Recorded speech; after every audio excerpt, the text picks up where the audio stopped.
Akkam jirtu kabajamoo maatii keenya. Kun Sooraa Tuubiidha. Namooti Sooraa Tuubii haaraa taataa yoo jiraattan subscribe godhaa isiniin jenna. Akkasumas like, comment, share gochuun nu cina dhaabbadhaa isiniin jechuu filanna. Haga dhumaatti nu faana turaan afeerraa keenyadha. Seerota Ikigaay gurguddoo 4 walii wajjin ilaalla. Ikigaay jechuun namoota baay'ee keessaniif haaraa miti. Kitaabni Ikigaay jedhu iyyuu barreeffamee akka jiru baay'een keessan quba qabdu jedhee yaada. Ikigaay jechuun kaayyoo jireenyaa jechuudha.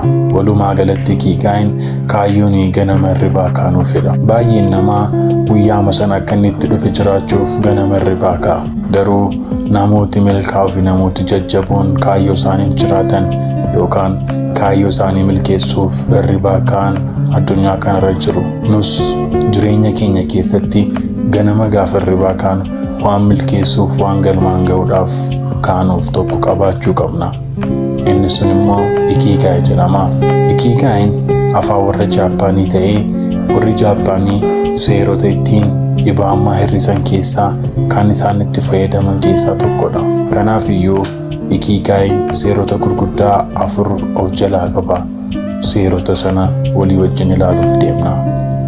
Tokkoffaa, waan jaallatte hojjedhu. Addunyaa kanarratti namooti baay'een waan jaallatanii hojjetanii sababii barumsa danda'anii dookterii ta'an qofaaf dookterummaa jireenya isaanii geggeessu. Guyyaa isaanii fi yeroo isaanii humna qaban hundumaa achirratti bobbaasu. Kun gammachuu isaaniif hin laatu. Jireenya isaaniifis boqonnaa miti. Nuffii fi dhibaa'ummaa guddaadhaan waan sana hojjetu. Akkasumas namooti garaagaraa iddoo garaagaraatti waan jaallataniif waan fedhan kan hin hojjenne baay'eedha. Utuu jibbanii baankii keessa kan ta'an hedduutu jiru. Namooti garaagaraa wanta jaallatan utuu hin taane wanta hin jaallanne baay'inaan hojjetu.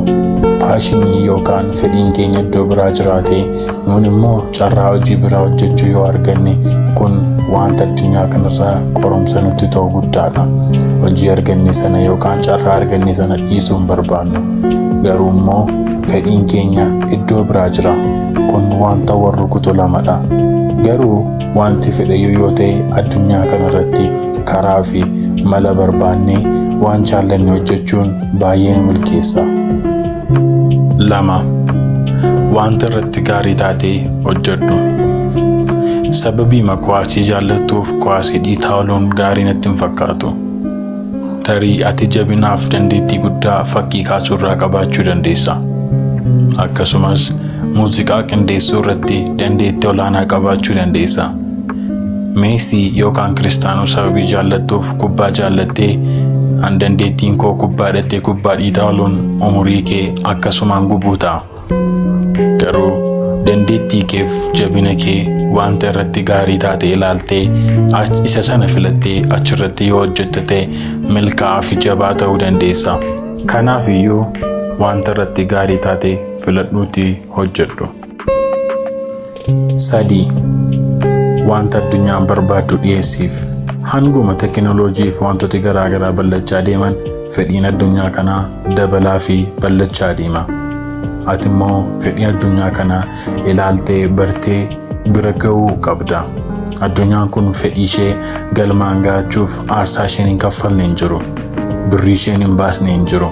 Wanti inni hin goone tokko iyyuu hin jiru.